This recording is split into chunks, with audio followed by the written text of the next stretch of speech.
বাংলাদেশের টানা ৪ বারের প্রধানমন্ত্রী ফ্যাসিস্ট শেখ হাসিনা এখন ক্ষমতাহীন, রাষ্ট্রহীন ও পাসপোর্টহীন। ভারতের মাটিতে দুর্বিষহ ফেরারি জীবন কাটছে তার। দক্ষিণ এশিয়ার কথিত লৌহ মানবী হাসিনা বহুবার অঙ্গীকার করেছিলেন দেশ ছেড়ে না পালানোর, কিন্তু তিনি তার অঙ্গীকার রাখতে পারেননি। ৫ আগস্টের অভ্যুত্থান নির্ধারণ করেছে তার ভাগ্য। হাসিনার জীবনের নাটকের শেষ অধ্যায়টা ছিল নির্মম ও পরিহাসপূর্ণ।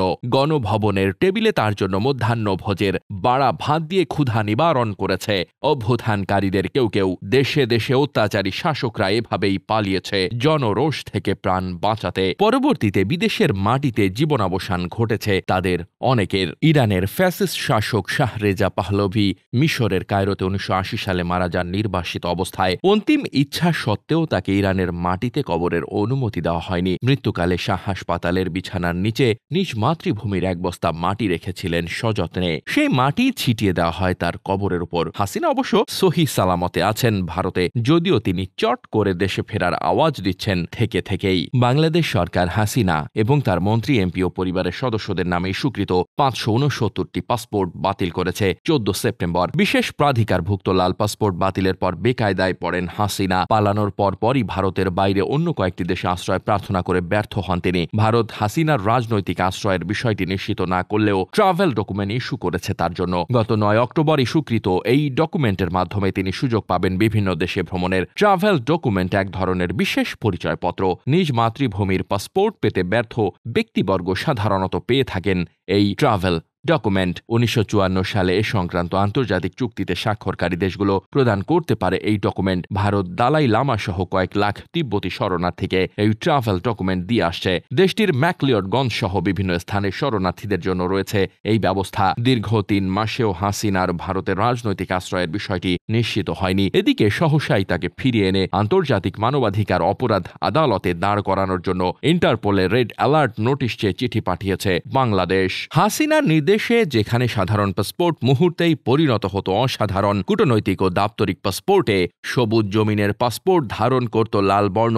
অতিশয় ক্ষমতাধর সেই হাসিনা এখন বহন করছেন ট্রাভেল ডকুমেন্ট নামে ভারতের দেওয়া পিত বর্ণের একটি বুকলেট। নিজ দেশ, জাতীয়তা ও পরিচয় প্রত্যায়িত করে যে পাসপোর্ট, হাসিনা তা থেকেই বঞ্চিত। পাসপোর্ট ছাড়া স্বাভাবিকভাবে কোনো সুযোগ নেই বিদেশ ভ্রমণের। ইতিহাসে অত্যন্ত জরুরি এই পাসপোর্টের প্রমাণ মেলে ৪৫০ খ্রিস্টাব্দে হিব্রু বাইবেলে। মধ্যযুগীয় ইসলামী খেলাফতের সময় শুল্ক প্রদানের রসিদ ছিল এক ধরনের পাসপোর্ট। বিশ্বের শতাধিক দেশ এখন ডিজিটাল পাসপোর্ট প্রদান করছে নাগরিকদেরকে। মৃত ব্যক্তির কোনো পাসপোর্টের প্রয়োজন পড়ে না এক দেশ থেকে অন্য দেশে বহন করতে। ডেথ সার্টিফিকেট ও সংশ্লিষ্ট দেশের কনসুলার প্রমাণপত্রই যথেষ্ট। কিন্তু এর ব্যতিক্রম ঘটে ফেরাউন দ্বিতীয় র‍্যামসেস এর মৃতদেহ মিশর থেকে ফ্রান্সে নিতে। কেনা জানে ইতিহাসের অত্যাচারী ঘৃণিত ফ্যাসিস্ট ফেরাউন শাসকদের কথা। খ্রিস্টপূর্ব ১৫৫০ থেকে ১২৯৮ সাল পর্যন্ত প্রায় ২০০ বছর মিশর শাসন করেছে ফেরাউন রাজবংশ। পবিত্র কোরআনে আল্লাহ তাআলা ২৭টি সূরার ৭৫টি স্থানে উল্লেখ করেছেন ফেরাউন সম্পর্কে। নিজেদেরকে দেবতা দাবিকারী ফেরাউনদের কথা উল্লেখ আছে পবিত্র কোরআনের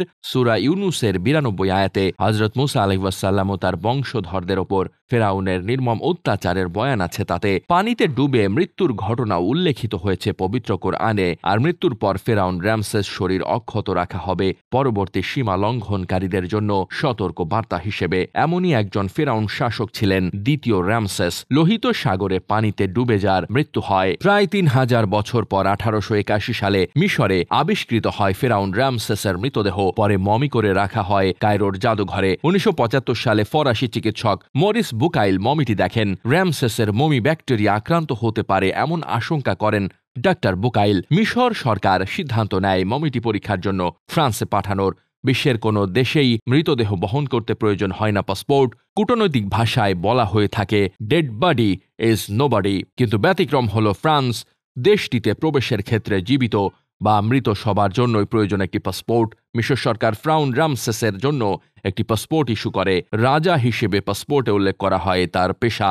১৯৭৬ সালের ২৬ সেপ্টেম্বর ফেরাউনের মমি ফরাসি সামরিক বিমানে পৌঁছায় লো বার্গেট বিমানবন্দরে। ফরাসি ফরেন সেক্রেটারি এলিস্টার সেইড সেখানে স্বাগত জানান ফেরাউনকে। পরদিন ২৭ সেপ্টেম্বর নিউ ইয়র্ক টাইমস সহ বিশ্বের বিভিন্ন সংবাদ মাধ্যমে গুরুত্বের সঙ্গে প্রকাশিত হয় সংবাদটি। পরীক্ষা নিরীক্ষার পর মমিটি ফিরিয়ে আনা হয় মিশরে। কায়রোর গ্র্যান্ড ইজিপশিয়ান মিউজিয়ামের রয়্যাল মমি চেম্বারে প্রদর্শিত প্রকাশিত হচ্ছে মমিটি। ফেরাউন রামসিসের পানিতে ডুবে মৃত্যুর ঘটনা পবিত্র কোরআনে উল্লেখিত হয়েছে। এ বিষয়টি ডাক্তার বুকাইলকে ভীষণভাবে নাড়া দেয়। পরবর্তীতে তিনি ইসলাম ধর্ম গ্রহণ করেন। ইসলামের ওপর গবেষণা করার পর তিনি রচনা করেন তার বিখ্যাত গ্রন্থাদি the Quran and modern science, the Bible, the Quran and science, Moses of the pharaohs, modern medical investigation, বহু ভাষায় অনুদিত হয়েছে। ইতিহাসে মৃত ফেরাউন পাসপোর্ট পেলেও জীবিত হাসিনা বসে আছেন ভিনদেশি ট্রাভেল ডকুমেন্ট হাতে। বিশ্বের কোনো দেশই স্বাগত জানাচ্ছে না পতিত এই ফ্যাসিস্টকে। ফেরাউনের পাসপোর্টে রাজা শব্দটি উল্লেখ করা হয় পেশা হিসেবে। ভারত হাসিনা ট্রাভেল ডকুমেন্টে তাকে কি বলে উল্লেখ করেছে জানা যায়নি। তবে বাংলাদেশের 17 কোটি মানুষের কাছে হাসিনা একজন নির্মম, নিষ্ঠুর, ফ্যাসিস্ট শাসক হিসেবেই পরিচিত হয়ে থাকবে অনাদিকাল জুড়ে। 15 আগস্ট অভ্যুত্থানে মর্মান্তিক মৃত্যু হয় হাসিনার পিতা শেখ মুজিবের। এই মৃত্যুতে আওয়ামী লীগ নেতা তৎকালীন স্পিকার মালিক উকিল লন্ডনে এক সাক্ষাৎকারে মুজিবকে ফেরাউন বলে মন্তব্য করেন। ফেরাউনদের মৃত্যু নেই, তারা অবিনশ্বর। যুগে যুগে ফেরাউনরা ফিরে আসে বিভিন্ন দেশে, বিভিন্ন নামে ও ভিন্ন বেশে। ডেস্ক রিপোর্ট, বার্তা বাজার।